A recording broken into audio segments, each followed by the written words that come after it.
Hey, welcome back to an episode of Geek Centurions. It's me, Joe. And we're usually been doing this for Halloween where we talk about a horror movie. And this time Joey suggested good old Alien.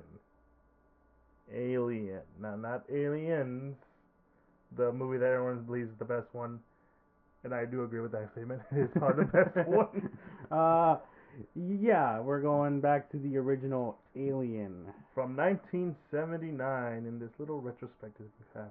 Not an in-depth retrospective, but it's basically a retrospective because we're not really reviewing the movie. We're just talking about how our thoughts on the movie and how much we actually kind of liked it. Yeah, not too deep into it. But yeah, it was kind of interesting going and watching this movie. It's an influential horror film, Yeah, and you see why. like it feels that because I mean the last two horror movies we talked about for Halloween were obviously Halloween and Evil Dead, Evil Dead. Like, and also American Werewolf in London, which is still one of my favorite horror yeah, films. which is like a lot of those are a bit more, I guess, grounded in like sort of the supernatural, more Slash or less. real. Well, I mean, I would say like American Werewolf and Evil Dead are very supernatural. yeah, supernatural. It's Halloween is very more in line with like serial killer, like slasher films sort of But vibe. there is kind of a bit of supernaturalness to Michael Myers. Now you mention it. Well, I guess in terms of just how insanely durable he is. Yeah. Well, I mean, like he's supposed to be like thematically, he's like this force of nature, right? Yeah, and when it comes to Alien, we go into the sci-fi era of horror. Oh yeah, I know. And I need to double check. When did Star Wars come out? 1977, I believe, right? Yeah. Okay, so that makes more sense now. Because this feels like right off the coattails of that. Yeah, no, I definitely agree with that, especially with how the ship itself, the Nostromo, Mm. is designed and like sort of functions. It Mm. definitely. I mean, one is a commercial like hauling ship or whatever, Yeah. but two, it's it's very like it looks dingy, right? Like it Mm. looks It like looks dirty. yeah, it's like that It's sort lived of in. yeah, that sort of It's even funnier than you mentioned that because one of the things about um, the new Alien movie, Romulus, that a lot of people really like, is that it feels like it's more connected to the original and like the original movies, right? Because instead of going in the more, what we perceive the future to be, very clean aesthetic stuff like that, right? being very clean aesthetics, very much like touch screens, sort of stuff that Apple kind of not Apple, but Apple-esque stuff Yeah. where like it's I guess that the best example would be like the J.J. Abrams Star Trek movies compared to the first few Star Trek shows, where this one feels very analog. Yeah. And you can tell like there's a lot of stuff that means like, man, this feels like it's an '80s movie off the bat from the screens. The like everything feels so analog. Right. It feels like it's lived in, and that's something I do agree with. Like the art direction of this movie for that, it's old, dingy. It's a future, but not like unrecognizable future. Yeah, and obviously it also helps set up the horror aspects when Mhm. you have the dark, barely lit areas, all that stuff. Yeah, Right? yeah, yeah. Like it all serves the purpose of creating a whole horror movie in space, right? Yeah. And like speaking of art directions, one of the most known things about Aliens is that the design and a lot of the aesthetics, especially when they go into that the planet, was it's clearly designed by H.R. Geiger, who Mm-hmm. is known for like all these like really weird dark art. And it's even funnier because like so I kind of went on a little trip on not like an actual trip, but like a little like Down the rabbit hole. down the rabbit hole. I was Alice about Dune and how I'm gonna butcher his name, but it's like a South American director who was going to direct a Dune movie. He had like Salvador Dali in it. He had Mm-hmm. like a bunch of other artists working on it, and one of those artists was H.R. Geiger. But because the movie kind of like you know fell apart, because it's kind of the story of Dune until like recent, right? With Denis Villeneuve, we he eventually just used a lot of the designs that was for that Dune movie into this the Alien movies. Mm-hmm. So it's kind of like this really cool like knowing that and seeing it like, man, I kind of see it. You know what? Maybe like Dennis Villeneuve was inspired by, but also like this idea of what Dune could have been, right? Mm-hmm. And just kind of cool that we're still able to use like that kind of art in there. Yeah. No, I definitely. Yeah, I definitely follow your Mm. train of like inspiration there. Yeah. Mm. That. I mean, if anything, it's always. I won't lie. That was something I kind of forgot about Alien was that a lot of the design, especially like the Alien, was by H.R. Geiger, Mhm. and It's kind of like hard to disassociate the two, but yeah, if you're not someone who's very well versed in like uh the arts or like film design or like the making of all that kind of stuff, you probably wouldn't know. Kind of like how I don't expect people to know. Oh my God, what's his name? He did like a lot of he ends up doing a design for the second Aliens with the machine, but he also did Blade Runner. I know him because he also did like the Turn A Gundam, and somehow I brought Gundam into this. mm-hmm. But yeah, he's a well-known like concept artist, and he's very good with like future stuff. But I mean, as I slowly look through my phone to find out what who designed it, anything you want to add on to there? Um, in terms of I guess design wise, I mean obviously the alien itself is very iconic. Oh hell yeah! I mean, granted, considering what this movie is, you don't get to see a whole lot of the alien. No, no, no. But it's the presence it gives. Yeah, I mean, I guess should we just call it a xenomorph for now, right? Yeah, I mean, because I don't think they call it a xenomorph. Yeah, no, because this is the first time No, they've ever seen it. that's something I really did like about this movie too. It's very simple. Like you can see how they went off and became more elaborate as they go on, a little more contrived in my opinion as they as they continue to go. Yeah, I get that because I mean, realistically, I mean, yeah, this movie obviously is just a sort of you have a alien creature that gets onto a spaceship. There's really nowhere to run. It just kills people, right? Mhm. And then you get to the second one, Aliens, which is kind of changes genre into an action flick. Mhm. Now you have a ton of aliens. You have your military stuff going on, and then the rest of them I can't really put off the top of my head. But Alien 3 goes back to being a bit more horror, and then you got Resurrection, which just No one talks about it. no one no one wants to talk about that one. Yeah, and then yeah, from obviously you have like the spin-off like Prometheus, right, which is supposed to be like kind of like a pseudo prequel. pseudo prequel. Then it's like a Covenant, and then you have New one, Romulus. Romulus, which is set in between I think 1 and 2. Mm-hmm. So yeah, no, it's one of those things where like as we went further down, we got a little more contrived, which is funny because compared to something like the Predator, which is like these two things that kind of like share the same space, Mm-hmm. you know, the Predator just kind of became just it still contains to be something simple. Well, yeah, because I think the concept of Predator was always interesting, right? It's an alien hunter that Mhm. has like an honor code, basically. I mean, yeah, more or less. They added the honor code stuff in Predator 2, but like it's pretty simple design. Like you can fit that story anywhere, right? You can fit it into into a Colombian jungle or whatever with drug cartels and stuff. You can fit it into you know, modern LA. You can fit it into Well, it was New York, but yeah, I get what you're saying. yeah, Like we're now they're the ones in a strange planet to the most recent one, Prey, which is Native American. back in the day, Yeah. which is like obviously that's hella cool Mhm. idea to even think about, right?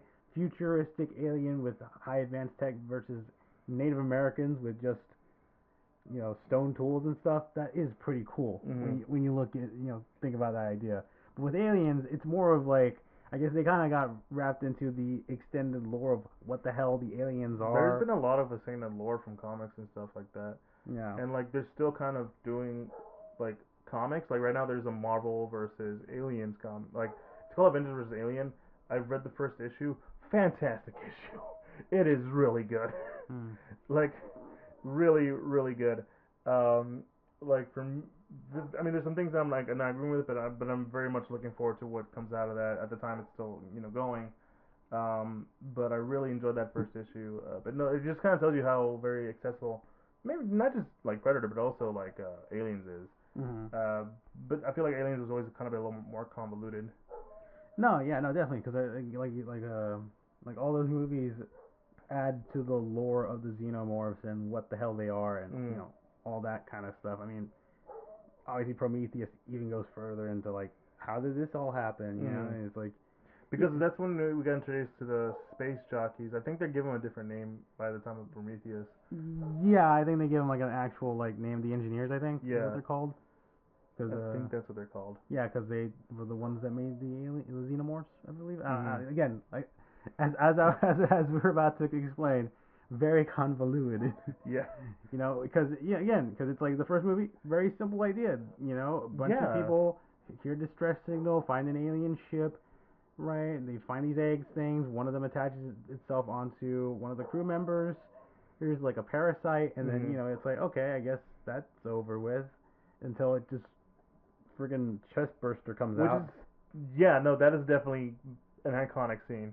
Yeah, I won't lie. Like as much as is Like it's been parried the hell. parody out the hell out of, like still seeing it in the watching the movie and knowing that scene's gonna happen Mm. and seeing it all play out still kind of gets you a little It bit. still gets you. It's like Jesus Christ. Well, it's because like I feel like in most films they kind of don't build up to it as much, right?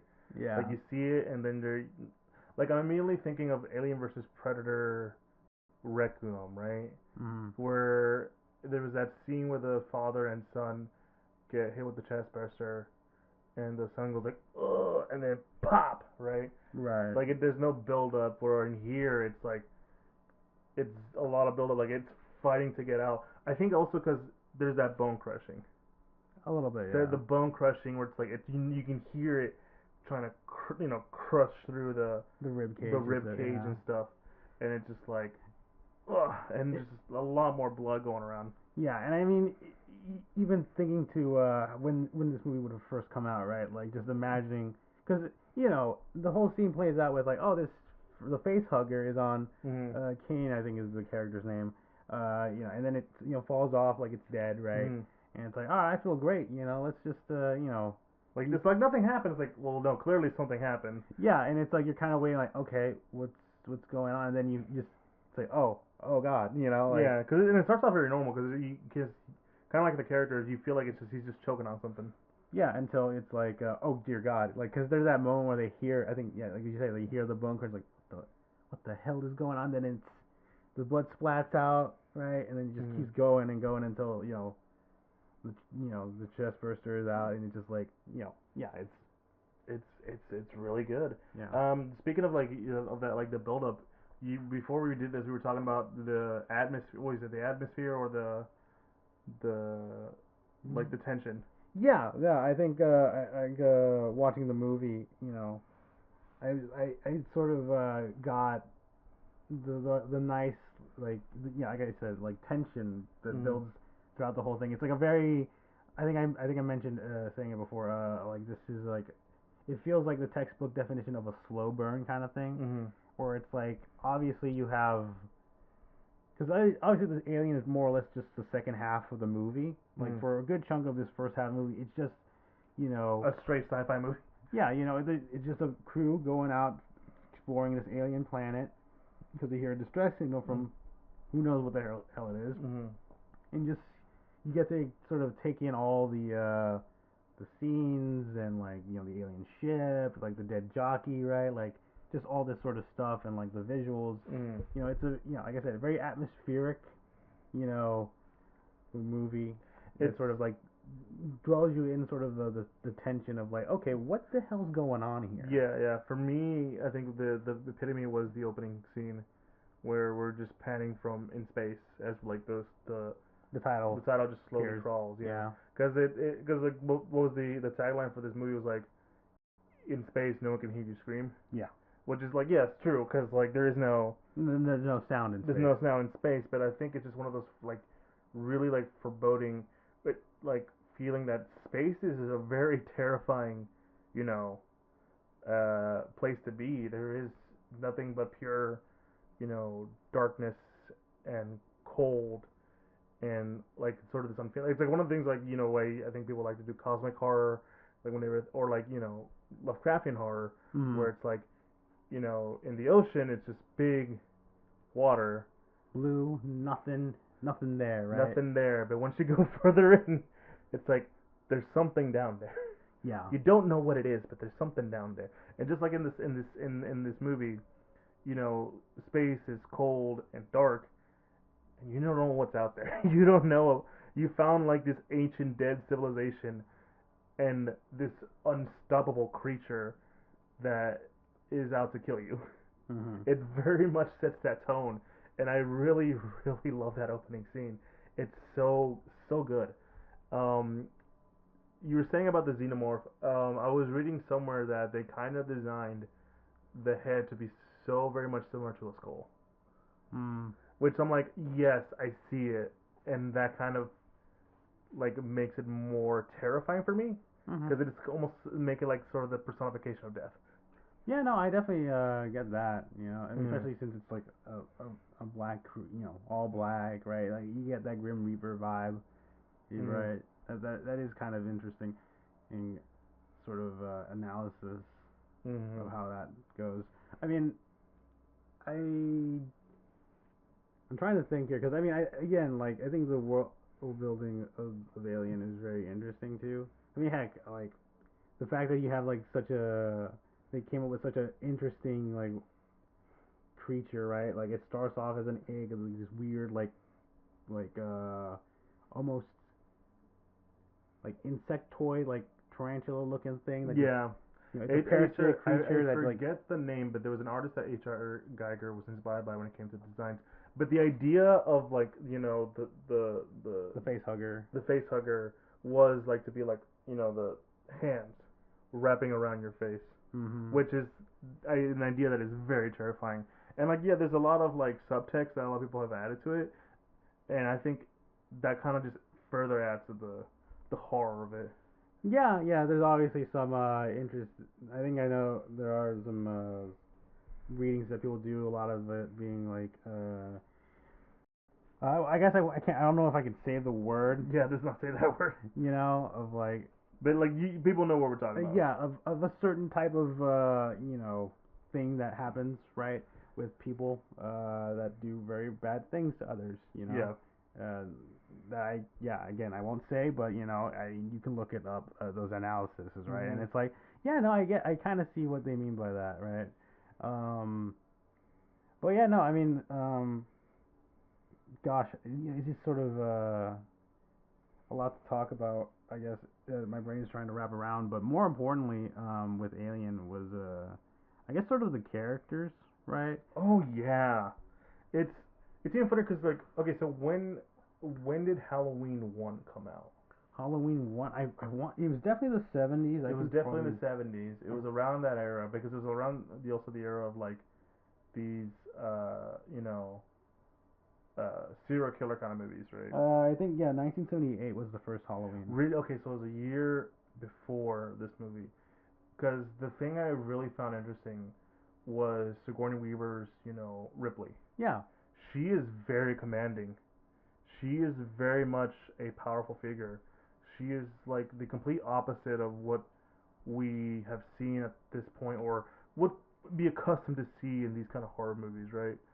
Where not to say it's a negative, right? It's like or like to say things bad about other those horror or movies. horror movies. Yeah, They have their but she is someone who is clearly at times afraid but has to contain composure. yeah, she knows she has what she needs to do. I mean, yeah, I even agree because like she as a character, like she often seems to be the one that has the most, I guess, it makes the most sense and Mm-hmm. like thinks a lot through a lot of things. I mean, heck, she's the one that's like like we can't bring So and so in so and because so in because of he's been quarantine. contaminated. Yeah, Yeah. like we have to do protocol here. Obviously, she's being sabotaged by Ash. Ash, Yeah. The robot. the robot. Which I definitely want to get into him. Yeah, But yeah, she's usually like the one that sort of like, heck, even the captain like sort of gives command to sometimes like, all right, you come with me because I trust your judgment sometimes. Mm-hmm. Granted, she still has disagreements with a lot of characters. Here's, I mean, she went back for a cat. I, yeah. Like, I don't hate animals, but I'm like, Hey, listen, the cat, the cat's all innocent in all this. fair enough. The cat has seen so much. He was the first. He saw someone get face bitten off, I guess. Oh, I mean, yeah, that cat's been just involved in a whole lot of shenanigans. It's like, oh my god, don't leave me. Yeah, but yeah, I do think that's sort of and of course Ripley evolves throughout the Alien franchise herself, you know, because this is just like seeing her character. Yeah, she becomes an action hero by the second movie. Yeah, like it is pretty cool, and obviously I think probably focus more on that in the second movie of like, oh, this is a strong woman But even protagonist. even in the first one, she's still a strong protagonist. Yeah, like she clearly is She outmatched. yeah, she's outmatched, but she commands a presence. Yeah. Even with, she is a woman that is respected in her field, which is like so cool, and like so. This is what I'm saying. Like not to talk negatively about, Laurie from Halloween, the movie we discussed like last time, but because she still somehow overcomes a lot of trouble, but it's like but like she's kind of meant to be like the final girl, right? Like the one that is innocent in all this, and somehow they will pull through. Here you're like, yeah, no, I can totally see how Ripley was able to at least survive. Yeah. She has survival instincts. Yeah. And like her being that commanding presence is just so refreshing. And Ash, fuck, yeah, Ash. I think this is the second character I want to talk about. Who, I mean, this movie's been out since '79. So if you haven't known already, plus I think it's a staple of the Alien franchise to always have one weird android. Yeah. Yeah, I would argue to say he's like the secondary villain. Well, yeah, because the whole reason the Nostromo even goes to the alien planet in the first place is because it's all part of this whole thing with the corporation, which isn't it? I forget the name. I mean, they don't mention it here, but I'm pretty sure they. It's a Japanese name, I think. It's a Japanese conglomerate, art, right? Yeah. The way it goes. By the way, that designer I was talking about, his name was Sid Mead. I'm looking it up now, but continue what you're saying. Yeah. So, but it's their whole thing of like we bring back the alien creature that's there. It doesn't matter. All crew expendable, that sort of thing. It's a very because he's supposed to be the science officer, and you have it's pretty much one of those things of like you can already tell even before Wayland Yutani. Yeah, Wayland Yutani, that's what it is. Mm-hmm. Even before like all the shit that goes down in that movie, right? Like he's very. He's very off, and like the whole for a reason I thought it was someone else who was the robot, but then I remembered. Oh wait, he doesn't show up till the next movie. David, I think you're thinking. Yeah, I was thinking about David. Yeah, because I think he was in 2. He was in 2, and then later on in some other Alien franchises. Like he's kind of like the recurring character aside from Ripley. Yeah. But yeah, obviously he's the I would agree secondary like villain or antagonist, and he's actively like he's fascinated by the xenomorph, like he's like it's the perfect life form, right? Yeah, and that sort of thing.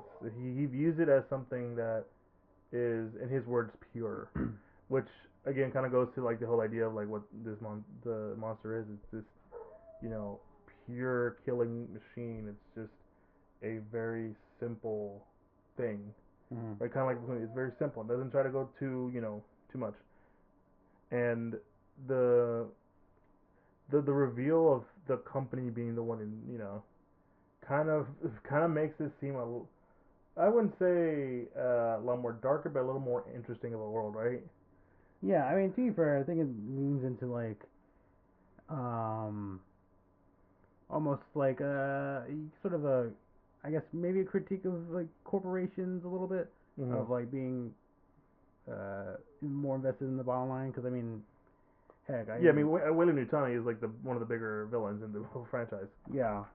Although again, it's always when you think about it, it's like now why on earth would you want to somehow try to control the xenomorphs? And why would you even think you could control a xenomorph? That's the Yeah. real question here. You, you There know, there seems to be like a also a level of why would you hold if it's you design it by essentially sacrificing people, why would you do that? yeah. Yeah, it feels like there's a level of even like some level of morality going on in there. Hmm. But they're face of evil. Capitalism. Um, yeah, but it's yeah, it is obviously interesting. I mean, heck, when he turns, I mean, heck, the whole like weird white liquid stuff, like which Mm. I'm assuming is milk of some type, Yeah, it's right? milk. It's he's funny enough. Ridley Scott has been using that kind of idea in a lot of other projects. I think Mm. there was that one show that was on HBO, something about wolves or where the robots had like a little white liquid. I'm like, sure. I don't know. I guess it's a very unsettling image, especially once they like basically decapitate him. Yeah, and he spits it out. Yeah, it's just like ugh. We also gotta remember this is like early '80s. They didn't really. It was rated R, yes, but they didn't know how far they can go rated R. Fair enough, and it does, and I think to be fair, it does add a bit to his inhumanity, right? Yes, it does. Of just like this is you thought this man was an actual dude, but he's a weird android that basically bleeds milk or whatever, Mhm. right? It's like that's just weird. Like it's one of those things like like you said it's inhuman, and I immediately think of something like like like machines they wouldn't bleed red, they would something black oil or something like that, Yeah, yeah, or like how I mean especially thinking of like the anime Devilman Crybaby, how all the demons kind of like squeezed out yellow, mm, which like all people I know some people are like why isn't it blood, and I'm like well technically I think it's supposed to be like yellow because it's not human. You associate red with human, right, like red blood with human, yeah. like what and the xenomorph bleeds green. Yeah, and it's acid, which Yeah. it's funny because I find it interesting how I mean, granted, I think this, it's the first movie, right? Mhm. They only have that acid blood stuff when it's a face hugger, Mhm. but yeah, they never like. I guess they assume like, oh, it just bleeds acid no matter what. But it's Mhm. like, how do we know that the adult xenomorph can bleed acid? It wasn't until later. Yeah, it wasn't until later, right? Yeah. It's one of those things where like you can see like you can see like this is the stepping stone to what later would be like a lot of the other stuff. Yeah. Oh yeah. And yeah, so Ripley does survive at the end, and I kind of like the way it is. She survives. Yeah, it's not too like almost action packy, right? It's very No, much it's quiet. yeah, like she opens the Well, yeah, once he snoops it out, yeah, like she opens up the escape lock. escape, and then blasts the alien out. Granted, it still sort of holds on a bit, but she fires the engines to basically have it latch off Mhm. the shuttle, and then she sort of just has to essentially go into cryo sleep and hope that someone can just find her in the deep space or whatever. Mhm. Which yeah, it is sort See, of an interesting way of like finishing off the alien. I think it's also because like of budgetary constraints. Because we were talking about like you can tell this is made in a small budget. Like most of the budget went to like the not just the design of the xenomorph, But but like also the sets, the sets. probably, yeah. That's where like the big thing was. Because I was always like I was thinking like, man, how do they do this? I could totally see them building a giant set, but I'm also thinking about it because like nowadays I'm so used to like it being somewhat CGI. Yeah, just a lot of CG and stuff. Mhm. No, I Which get that. like not again not to crap on the CGI artists. They do a fantastic job when they're allowed to. When they're given time. When they give them time, god damn it. And not crunched to death. Yep. But no, this is one of those moments where I'm like, dang, how did they pull this off? Because this is before all that. This wasn't before green screen, was it? I think it was at the like at the start of green screening stuff. Ah, okay. Because obviously Star Wars had a bit of the blue screen stuff happening in certain things. Mm. I mean, I'm pretty sure like the ships were obviously miniatures that they shot on like a back. Oh, that end was definitely a miniature. Yeah. Because I mean, yeah, like all the money went to the sets. Because like a lot of the times they would like find a way to hide um, a lot of the character deaths. I mean, Probably, yeah, but they also, I think it's more of just the xenomorph suit itself, Mhm. right? Because when you look at the xenomorph suit, I think from the original Alien in like broad daylight, it does look a little silly, like a guy in a costume kind of way, Mhm. which is part of the reason why everything's kind of dark, right? And like they cut away from the kills because it's like you can have close-ups on the xenomorph and stuff's face and stuff, so that way it's like you focus on. Whose death was it where you can clearly see the alien going like That was the captain. That's the one, Because he yeah. has the flamethrower, he's gonna try to kill it with the flamethrower, but then Mm. it comes up behind him or whatever. That one, because I was like, that's a guy in a suit. Yeah, like that's probably the one shot where you can be like, okay, that's a little silly. That is, but yeah, no, that's. I think I do like how they kind of went around with it, like you're saying, like it's all dark. Everyone's in like quick shots.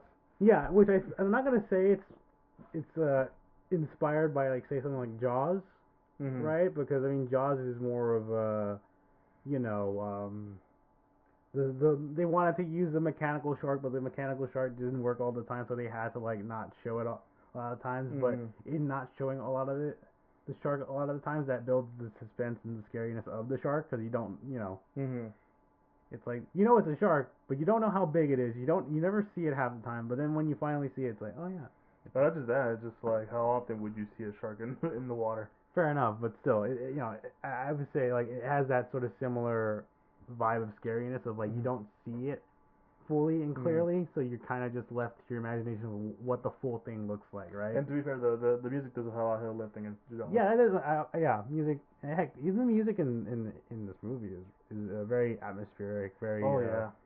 builds up the tension Mhm. a lot of the times, right? Mhm. And obviously, there's also the silence. Yeah. Heck, like you said in the opening, just that pure like silence Pure sort of silence. is just like It's quiet. It's kind of unnerving. yeah, Because there's a time where even I feel like where like say I'm alone in the house and everything's just quiet. I'm like I don't like it. yeah. It's like that's just weird, right? Like having pure silence sometimes is just very Uneasy. upsetting, uneasy. Because in real life, right, there's always noises happening Yeah. outside your house, all that stuff. When there's nothing, no sound whatsoever, it's like When you're in the forest, you can hear the wind hitting the trees. and you hear the Crickets. bugs and all that Yeah. stuff, and then when you hear nothing, it's like oh, I don't like that at all. The silence is terrifying. Yeah. It's. I mean, you can use it like a quick jump scare, yes, but like just for both silence and something in the dark moving. That's what that is fear. That is fear. That is the most human fear there is. Which is why it's scary that in space no one can hear you scream. Exactly. Gosh, is there anything else we want to add I to, mean, or like I think like all the characters, they're very one note, but I think that's kind of the point in some of these horror movies, yeah, and it works into your whole. It's simple, right? It's simple. It's a simple It's story. simple. Yeah. Because the thing about and this has kind of been the big issue with some of like the more recent ones, specifically like Prometheus, the one that goes into very much like, and that one's also directed by Ridley Scott, Mm-hmm. where it becomes a little big too much, like this is everything, and you're like, I don't I don't really need that much explanation. And granted, I think it's because like some people may have grown up with like all the extended lore that you would find in say The comics, books or whatever. Yeah. So it almost has that bit of that prequel approach from the Star Wars, right? Because there Yeah. were like books of the extended like of the Mhm. expanded universe from Star Wars that kind of goes into what happened before episodes 4, 5, and 6. Mhm. Because I think I remember there's specifically one where it reimagines Clone Wars being like actual like clones of people, right? I think that's what it was. Yeah. I think so. There's a lot of different ones. They kind of mostly focused on the in betweens and afters. I mean, but to be fair, the afters weren't more into like after the prequels, I believe. Mm-hmm. Because like the extended universe of Star Wars has always been kind of messy. Yeah, yeah. It's like people like to think it's simple. Like no, It gets kind of weird. it And got wacky. weird. Chewbacca gets crushed by a moon, Which is kind of cool. which is yeah. It's kind of yeah. It's If you're kinda gonna cool. go out, that's a cool way to go. It's a cool way to go. But it's kind of a punk thing to do for Chewbacca. Yeah, yeah. Um, But yeah, I think it's because like I remember like the space jockeys before Prometheus were like these elephant-looking aliens. Because Yeah, why because else? That's the iconic look, that's the look of the space jockey. But then it's like, oh, it's just these giant pale dudes. dudes, and the space jockey is just its spacesuit. And I'm like, that's kind of lame. Yeah, That's kind of lame. yeah. No, I mean I get it. Don't get me wrong, I get that, right? Because that's always the thing that happens. That can happen with prequels, right? Yeah. With that stuff, it's like, oh, this thing, yeah, it's actually this. And it's like, well, that kind of makes that kind of lame now. Yeah. What the hell? Yeah, it's like discovering that the biggest baddest guy in Star Wars was a whiny little dude. Whiny kid at the start of it all. Well, I mean, I get it. I mean, yeah. Like on paper that makes sense, but the way you executed it was like, nah, I'm good, bro. I'm good. Then you realize Jar Jar Binks had a lot to do with the fall of the Galactic Republic when you He think did. about it. He instated war. The funny kooky character. Without him, there would have been no war. No emergency powers for Palpatine. Oh my god. I mean, they probably would have found a way They to. probably would have found a way. But it's just funny when you think about, oh Yeah, yeah, Jar Jar kind of. he was indeed the key. He was the key to all of this. He was indeed. But yeah, I think that's all I got to say. Yeah, no, I mean, like, I feel like, ideally I could talk about how, yeah, we could talk about how later movies kind of just expanded on it, but considering how I kind of avoided most of them, or more like didn't really care. Well, yeah, because I think we already kind of mentioned just how crazy and kooky the alien lore kind of gets, Yeah. and just it's like you take what was a simple story and you expand it out, and yeah, a lot of that stuff it kind of gets interesting, but then you keep expanding it and like nailing more details and like stuff down. It's like, okay, this is a little what Yeah, because like even Prometheus, we're supposed to have some sort of like commentary on something, or I don't know, there's supposed to be something in there that would have made sense, but I'm just like, do I really need that? Like I remember hearing that at one point one character who gets infected with something kind of starts morphing into like a xenomorph like creature, and I'm like, yeah, sure, you know. right. And but no, but like the original Alien movie is still something that I really enjoy because like it's just something that very much if like you want to do a film involving like atmosphere, this is the movie to go with. Like for all you kids that want to be filmmakers and stuff. That's kind of like for me like this is like a really good foreboding movie, and then the next one is like not only a good expansion of it, but also like really cool uh action movie. Yeah. And I don't know, do you have any more things to say? I mean, not really. At the end of the day, you can kind of tell like how that this movie influenced not just on like horror itself, but just specifically on the cosmic horror genre, right? Mm-hmm. And that sort of stuff. You just sort of like expanding that. Yeah, no space. Like, because I mean, yeah, we saw space is fantastical with Star Wars. Alien showed you just how freaking terrifying space can be. Yeah, which is funny because I don't think there's that many movies that do that in the way that Alien does it. Because I'm thinking like there was a couple movies that have like scary stuff in space, but never like that cold forebodingness of it. Yeah, just like just how empty space is at the Mm-hmm. end of the day, right?